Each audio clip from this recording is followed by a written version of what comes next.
Un impôt minimal de 2% sur les patrimoines de plus de 100 millions d'euros pourrait bientôt voir le jour en France.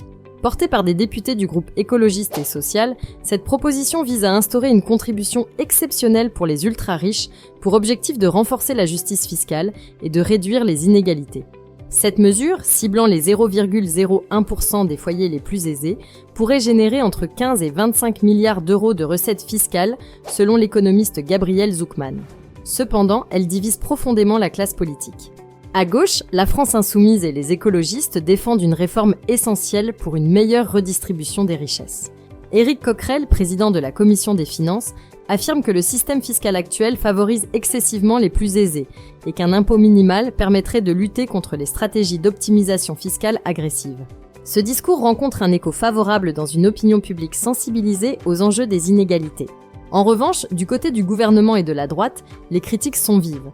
François Bayrou et plusieurs membres de la majorité redoutent un effet négatif sur l'attractivité économique de la France, avec des risques d'exil fiscal des grandes fortunes et de désengagement des investisseurs.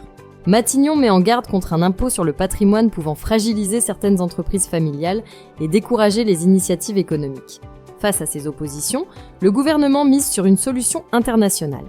Bercy travaille à une coordination fiscale dans le cadre des discussions de l'OCDE qui vise à instaurer une fiscalité minimale mondiale pour limiter les délocalisations et les écarts entre les pays. Cette approche pourrait être intégrée au budget 2026.